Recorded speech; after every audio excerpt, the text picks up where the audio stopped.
Aleluia. Louvado seja Deus. Abre a palavra de Deus em 1 Reis, capítulo de número 17, verso 1 em diante. Você vai abrir no seu lar, você vai abrir aqui na igreja, nós vamos meditar juntos na palavra do Senhor. Graças a Deus.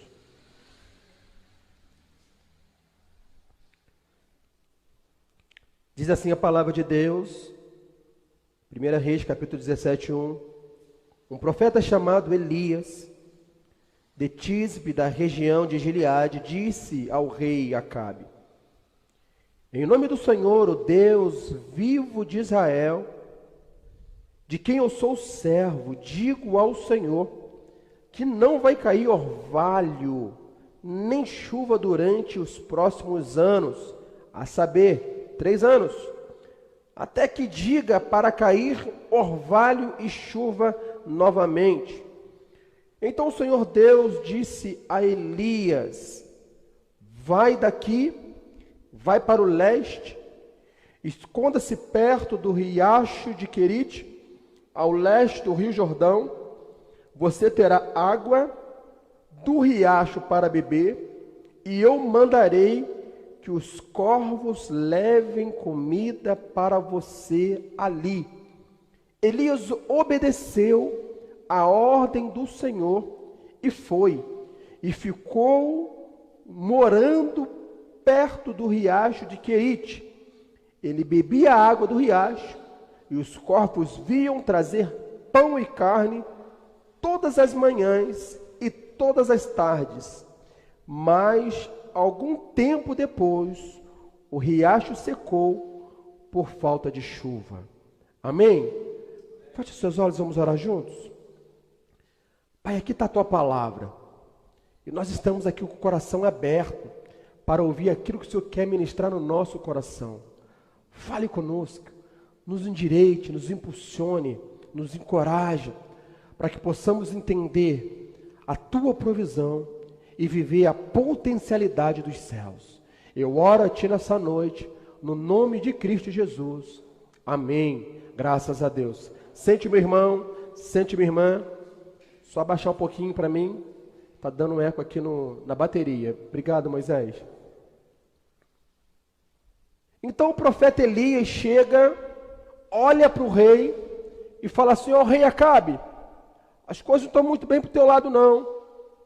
Não vai cair orvalho, não vai cair chuva, num tempo determinado não vai cair. E ele mais uma vez escuta a voz de Deus que fala assim: agora Elias, levante daí, vai para o riacho de Querite, lá tem um riacho, perto do rio Jordão, você vai se saciar, você vai beber daquela água, e eu vou mandar corvos para levar para ti comida, e vão te alimentar. Elias obedece à voz de Deus, uma ordem do Senhor, e se dispõe para o riacho de Querite. E chegando no riacho de Querite, no rio Jordão, ele bebe da água, e dia e à tarde vinha um corvo e levava para ele alimento. Levava, diz a palavra de Deus, trazia para ele pão e trazia para ele carne. Agora eu quero entrar no texto, porque ele começou a dizer que o profeta Elias, ele se apresenta, ele chega. E o profeta Elias, ele tem um significado do nome que quer dizer Javé é Deus, Jeová é Deus, Adonai é Deus, só o Senhor é Deus. Num tempo de paganismo, num tempo que o rei Acabe, que era para ser referência, ele tinha aberto mão de tudo quanto Deus estava ensinando, instruindo para o povo.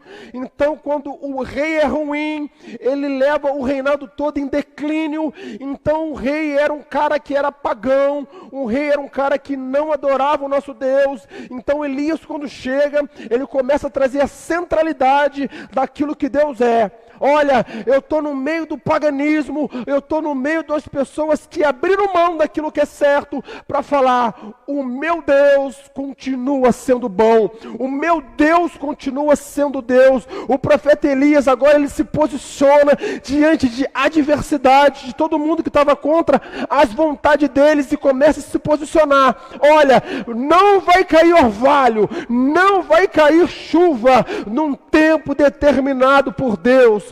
Ele não estava dizendo que somente aqueles pagãos não iam receber a provisão de Deus. Ele estava dizendo que quando Deus age, aquele que é fiel, aquele que é infiel, ele também é pego sobre a intervenção de Deus. Nós estamos vivendo um tempo de pandemia e nós somos pegos sobre a intervenção de Deus. Aquele que é fiel, aquele que é infiel, nós somos pegos sobre a intervenção de Deus. Mas o que eu faço, pastor? Num tempo como este, num tempo que as pessoas abriram mão daquilo que é certo, num tempo que as pessoas estão apostando ao invés de ter convicção naquilo que é convicto, o que eu faço, pastor? Eu continuo a ouvir a voz de Deus. Então a voz de Deus novamente ressoou nos ouvidos do profeta Elias, que ouviu e acatou, porque a voz de Deus veio de novo, no meio de um tempo onde a chuva não descia, no meio de um tempo onde o tempo era adverso, num tempo de escassez, num tempo sem recurso, num tempo sem provisão, num tempo de falta de tudo. Deus continua a falar com os fiéis e começa a dar direção para nós: faz isso, faz aquilo, vai para a direita, vai para a esquerda. Deus continua a dar instruções e trabalha de maneira detalhista. Como assim, pastor? Se você abrir a tua Bíblia, a palavra de Deus, lá no profeta Ezequiel, no capítulo 41, verso 13, vai começar a falar sobre a construção do templo, de 50 medidas, de 50 de comprimento, de 50 de largura, de 50 de profundidade, 50 metros do lado de fora, 50 metros do lado de dentro. Deus trabalha de maneira detalhista na vida daquele e daquela que são fiéis. Deus não te deixa envergonhado, mas Ele age, Ele fala, Ele opera, Ele constrói, Ele destrói, Ele remonta, Ele desmonta, para falar aquilo que nós merecemos e não merecemos, para fazer aquilo que a gente merece ou não, porque o nosso Deus, Ele busca em nós obediência e fidelidade. Elias se levanta, um profeta, e a primeira coisa que ele faz é de encontro ao líder, a autoridade máxima. Ele chega lá em Israel e fala ao rei Acabe: você é a autoridade máxima, eu estou falando com o Senhor, não vai chover. Eu estou falando com o Senhor porque eu sei que o Senhor vai reproduzir para os outros, e se o Senhor não falar, eu falo. Porque ele bate no peito e fala assim: assim diz o Deus que eu sirvo. Que coragem, que peito, hein? Assim diz o Deus que eu sirvo. Diz a palavra de Deus: olha, eu sou servo e digo o que o Senhor vai fazer. Que peito. A gente aprende com Jesus que fala assim: olha, tudo que você pede no meu nome, você recebe. Aqui eu vejo Elias falando assim: ó, não vai chover segundo aquilo que eu falo, porque eu creio em Deus. Que palavra. Ele só obedeceu aquilo que Deus falou. Se Deus falou com ele, meu irmão, está falado, não tem como eu questionar. Se Deus colocou no coração dele: olha, você fala para o rei que não vai chover, acabou. Fala para o povo usar máscara, acabou. Fala para o povo se proteger, acabou. É uma ordem. Então, quando eu obedeço, eu recebo bênção de Deus. Se está todo mundo falando para você não sair de casa sem a máscara, e você está escolhendo para onde você vai, e aonde você tem que ir, que você pode estar com a tua máscara, você não está indo, você não está sendo obediente à voz de Deus, você está sendo obediente à voz do homem, porque por um montão de lugares você está indo, mas aonde você tem que ir, você não vem.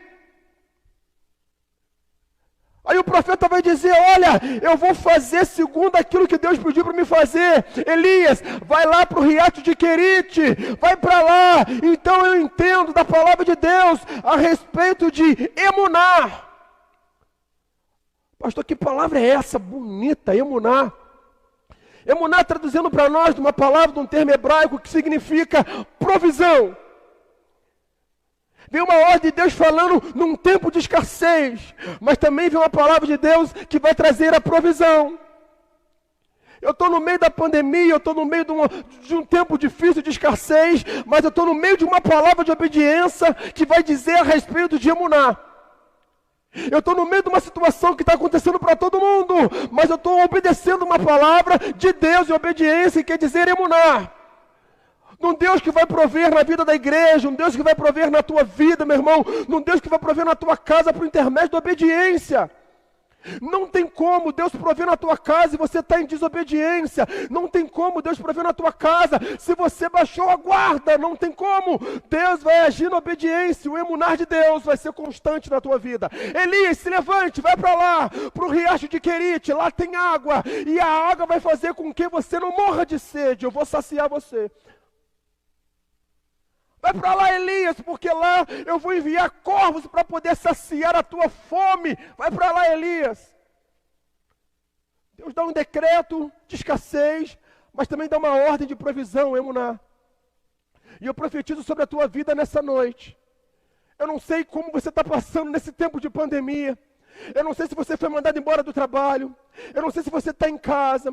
Eu não sei se os recursos mirraram. Mas uma coisa eu sei, obedeça ao Senhor, que o emunar de Deus vai ser constante na tua vida. Ouve a voz de Deus, que o emunar do Senhor, a provisão dos céus, vai ser constante na tua vida. Porque o meu Deus é um Deus de abundância. Ele vai dar aquilo que Ele tem. O nosso Deus é provedor. O nosso Deus é um Deus de recursos. Ele vai falar com alguém, para alguém se mobilizar por causa da tua causa. Você ora aqui, Deus mobiliza lá e traz alguém pertinho de você. Como assim, pastor? O Elias não tinha relacionamento nenhum com corvos.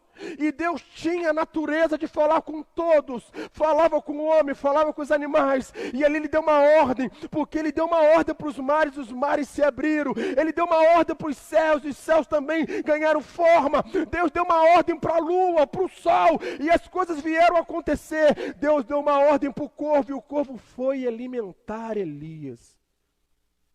Ei, de repente os teus olhos naturais só mira as coisas que o teu pensamento e as tuas condições planejaram.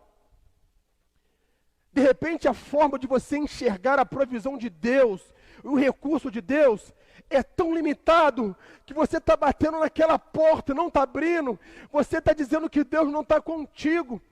Mas Deus vai fazer coisas extraordinárias, vai permitir você olhar para um lado, vai permitir você olhar mais para frente ainda, porque o tempo de Deus é diferente do nosso. Uma coisa eu entendo, que Deus sempre provê na minha vida e você nunca fica devendo nada para ninguém. Assim é Deus, porque a primeira coisa que Deus permite que nós venhamos fazer, eu quero que você anota isso, que você precisa depositar. Como assim? Em tempo de escassez, você não vai sacar, você vai depositar, feito o depósito lá no passado, você sim vai sacar aquilo que você depositou. Primeiro eu deposito para depois sacar.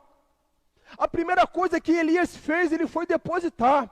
Depositou toda a sua confiança em Deus, encarou o rei, encarou a escassez, encarou os problemas, e quando o problema se apresenta para ti, você não encara, você não enfrenta, você corre, você foge, e não é isso que Deus te chamou. Deus não te chamou por cauda, Deus te chamou por cabeça, Deus te chamou para você dominar. Por isso Ele falou para o homem, dê nome, domine, e você está fugindo, fazendo aquilo que Deus não te pediu para fazer. Ouça a voz de Deus e começa a tomar decisões e posturas que vão te levar a exercer o emunar de Deus, a fazer o depósito e poder sacar depois. Ele só saca a questão do riacho de Querite, ele só saca por intermédio do cordeiro, do corvo, por intermédio daquilo que ele já tinha primeiro lá depositado. O que você tem depositado? Porque todo mundo quer receber. A gente vive num tempo que todo mundo quer receber. Todo mundo quer receber a vacina, mas ninguém quer orar para as pessoas que estão lá inventando a vacina, os infectologistas. Todo mundo quer receber, mas ninguém quer interceder por a vida daqueles que estão lá depositando algo para que alguém receba. Todo mundo quer receber, é natural nosso receber. Que dificuldade que temos quando perdemos alguém que nós amamos e que foi levado pelo Senhor. Que dificuldade que temos para poder entender que Deus levou para si e está com Deus. A gente é tão egoísta ao ponto de falar assim, não leva não, Deus, deixa comigo. E quer tirar a vontade de Deus, quer que entre a nossa vontade.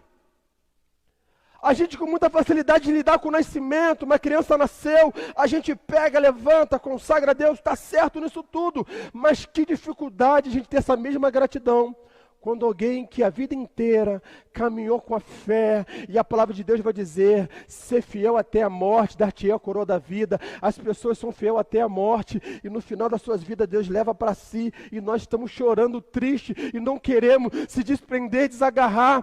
E eu aprendo a respeito de legado, de instruções, de experiência, de testemunho de fé. Eu não posso chorar porque ele foi, eu tenho que me alegrar porque ele deixou um legado para mim. Igreja do Senhor, nós precisamos entender o que a palavra diz para nós, a respeito de obedecer, porque o nosso Deus é detalhista. Ele vai dizer a respeito, olha, fica lá na Vinhosa, fica lá em Itaperuna, fica lá, porque lá eu vou te dar água do ribeiro. Fica lá, porque lá eu vou mandar um corvo, e esse corvo vai te dar alimento de dia e de noite.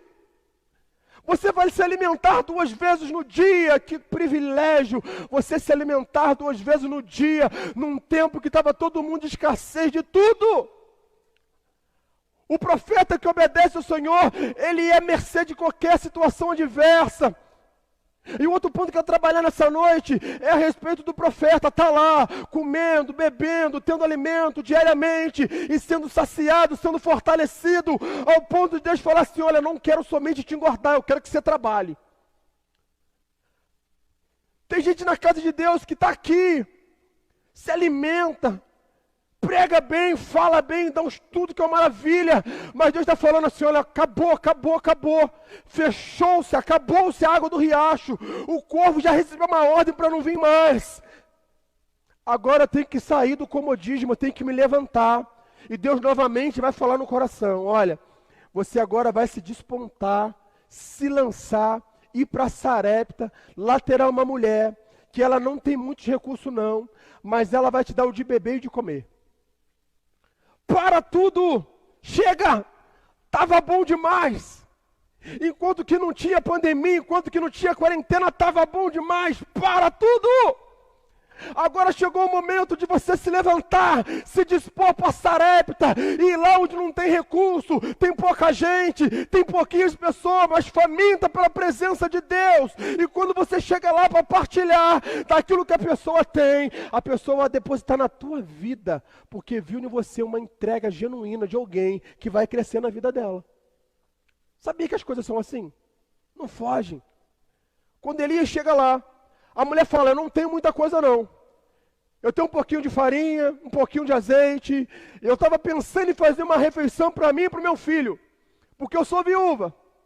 Mas se eu fizer uma refeição para ti, nós vamos ficar ver navios, porque o homem come bem. Mulher come menos, criança come menos. Mas um camarada com porte do Tiago come bem. E por comer bem, ela falou assim, olha, o que eu tenho aqui, ó, de repente não dá nem para tu. Porque tu vai querer repetir, não tem. Mas eu vou fazer. Ela falou assim, ó, vai lá, faz. Mas não faz para você não, mulher, ele não fica com pena. Ele não fica com pena.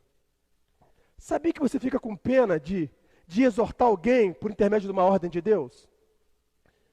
Sabia que você fica pensando 2 ou 3 vezes de falar com a pessoa que a pessoa está errada, ou que a pessoa tem que fazer porque Deus está mandando? Sabia que você tem pena? Eu vejo o profeta Elias que ele não tem pena não. Uma mulher que não tinha muita coisa e fala assim, olha mulher, vai fazer logo, eu estou com fome. Faz lá para mim. Ele não fica com pena, ao ponto de falar assim, olha mulher, tá bom, eu vou bater em outra porta, eu vou bater em outra casa, você faz para você e para o seu filho. Não, ele fala assim, não. Deus mandou vir aqui, é você que vai fazer a minha refeição, é você que vai fazer o prato para me comer, e eu vou comer, vou me saborear, vou encher minha barriguinha e eu vou abençoar a tua vida. É assim. Você vai chegar em situações que as pessoas não têm muito, mas o pouco que ela tem é o suficiente para te deixar novamente forte. As pessoas não têm muita instrução, não têm muita provisão, mas o pouco que tem é o necessário, é o suficiente para te deixar novamente em condições para profetizar na vida de alguém, na vida de uma outra casa da tua família. Eu não sei se você está entendendo, meu irmão, de repente você está se limitando, falando assim, eu tenho um pouco, ninguém vai bater aqui, eu tenho um pouco de instrução, eu tenho um pouco de ensinamento, ninguém vai me escolher, ninguém vai olhar para mim. Deus não vê dessa forma. Deus sempre vai mandar alguém, e as pessoas que mais abençoam a obra de Deus não são as pessoas afortunadas, são as pessoas com um pouco de recurso, que colocam à disposição da obra.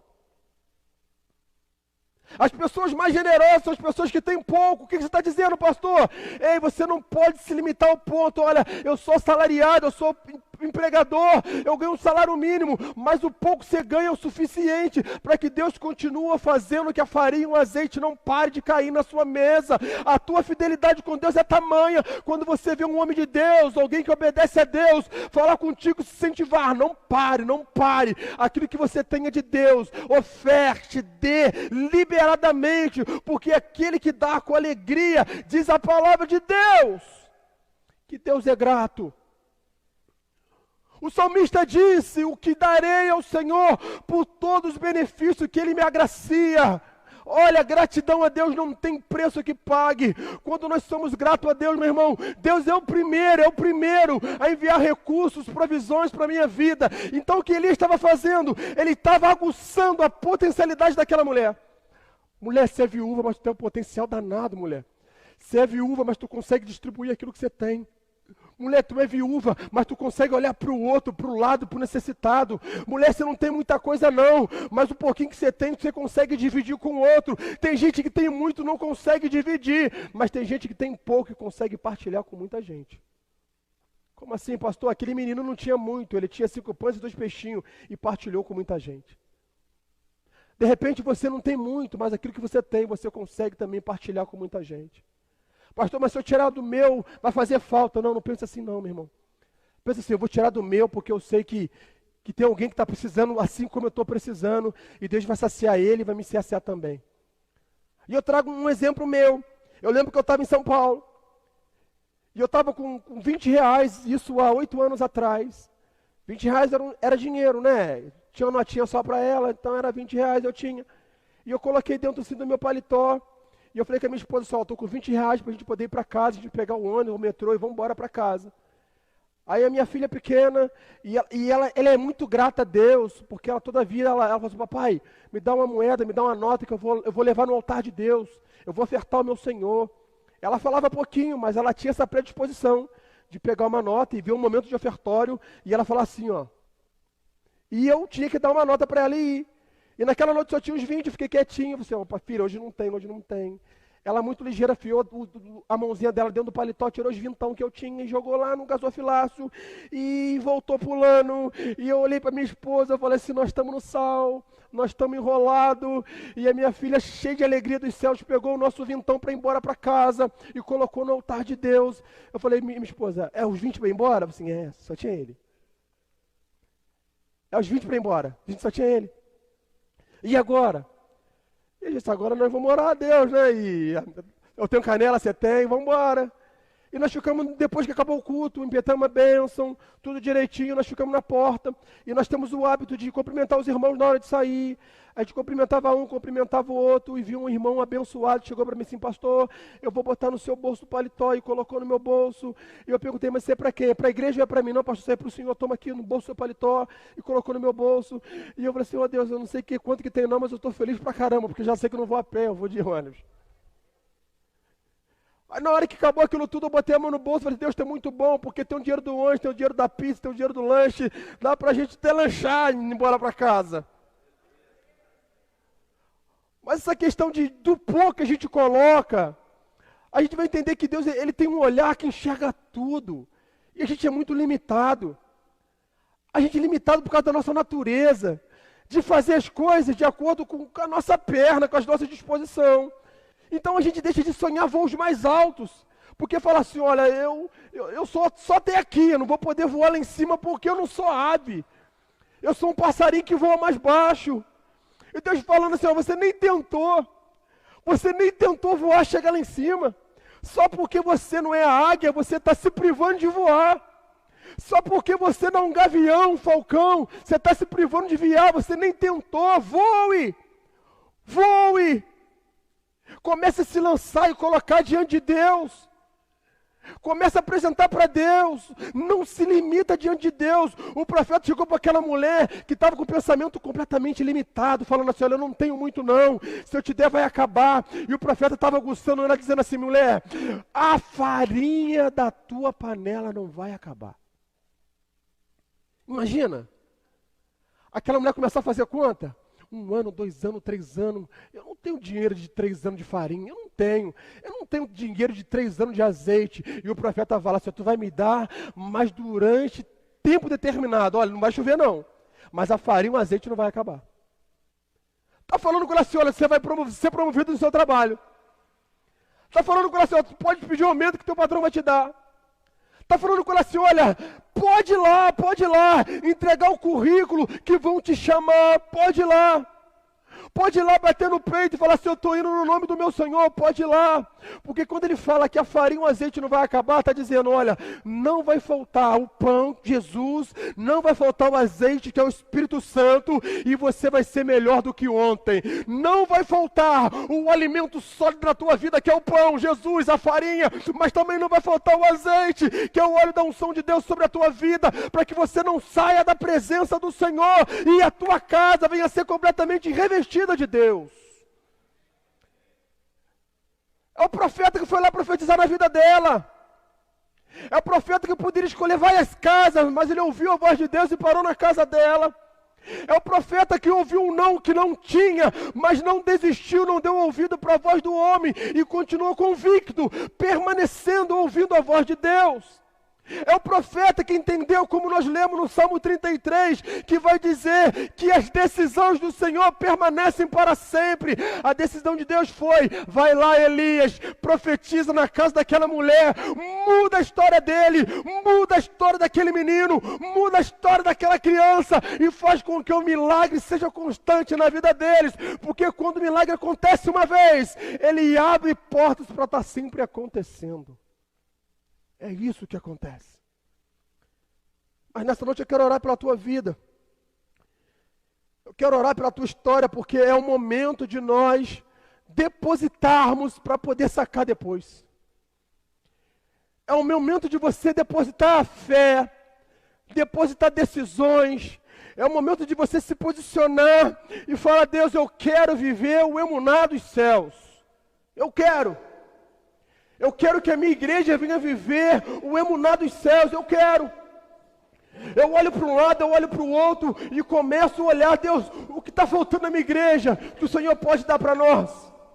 Se o meu Deus é o dono da provisão, meu irmão, não tem nada que impeça Deus agir neste lugar.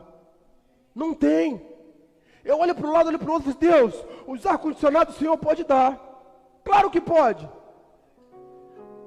Mas eu tenho um pouquinho de farinha, um pouquinho de azeite. Meu irmão, eu tenho um pouquinho. O que Deus está mirando é muito além daquilo que eu posso imaginar. Se Deus está falando para me voar, meu irmão, eu não quero saber se eu sou águia, se eu sou passarinho. Eu quero saber que eu vou voar, porque Deus está mandando eu voar. É um momento de decisões. É um momento de posicionamentos. É um momento de se levantar do seu lugar e falar, Deus, eu não quero.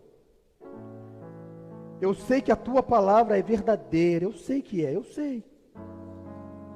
Eu sei que a tua palavra é verdadeira. Mas é o momento de nós se posicionarmos, a decisão é dele. E ele já tomou a decisão de nos abençoar. Ele já tomou a decisão de nos abençoar. Mas o que Deus planeja dura para sempre. Sabe o que Deus planeja? A tua casa de pé. A tua família de pé. A cura da tua enfermidade. A cura das tuas emoções. Sabe o que Deus planeja? Que você venha caminhar na presença dEle e não ter o prazer de voltar e olhar para trás. Sabe o que Deus planeja? De olhar para você e falar assim, olha, outras pessoas vão te procurar. Eu vou pedir para outras pessoas procurarem você. Hoje é você que está indo no Riacho de Querite, mas é outras pessoas que vão te procurar amanhã, porque você vai falar o que aconteceu no teu Riacho de Querite. Aí você vai ter propriedade para falar assim, olha, no meu Riacho de Querite Deus proveu. No meu Riacho de Querite Deus mandou um corvo. Na minha história de vida Deus mudou. Eu roubava, não roubo mais. Eu fazia uso de bebidas e tóxicos, agora eu não faço mais. No teu Riacho de Querite, Deus te provou, Deus te encharcou, Deus te proveu. Ao ponto de que outras pessoas vão perguntar, aonde fica o Riacho de Querite? Você vai ter propriedade de falar assim, olha, eu sei onde fica, eu sei onde é, porque eu já fui, eu já pisei lá, eu já me molhei lá, eu já me banhei lá, eu já me saciei, eu tenho me saciado, e eu não paro de ir no Riacho de Querite. Aonde fica? Fica lá onde você está disposto a depositar, para depois sacar. Fica lá onde você está disposto a depositar, para amanhã sacar. Não queira pronto, faça acontecer. Não queira pronto, espere acontecer. Se envolva. Se coloca de pé nessa noite em nome de Jesus. Você que está em casa, se levante, se posicione diante do Senhor também. Coloca a mão na direção do teu coração e vai falando com Deus. No meio de tantas situações que estão acontecendo no mundo, países onde pessoas estão botando fogo em igreja, lá no Chile, aqui no Brasil, onde as pessoas estão fazendo plano já para 2021, mas nem rompeu ainda 2020. Quem falou que Deus não pode fazer milagres ainda até dia 31 de dezembro de 2020? Quem falou? Quem falou que você não pode namorar, arrumar alguém interessante e começar a namorar ainda em 2020? Quem falou? Quem falou que você ainda não pode noivar em 2020? Quem falou? Quem falou que você ainda não pode casar em 2020? Quem falou? Quem falou? Ah, foi a pandemia. E a pandemia dirige a tua vida? Ah, a pandemia dirige a tua vida? Quem dirige a tua vida é Jesus. Ouve a Jesus. Diminui o tempo de você ouvir notícias ruins e aumente o tempo de você ouvir a Jesus. Lê a palavra. Pula para a igreja. Porque é nesse lugar que eu me sinto muito bem. Feche os seus olhos e vai falando com Deus. Ele é a provisão. Toda a minha vida.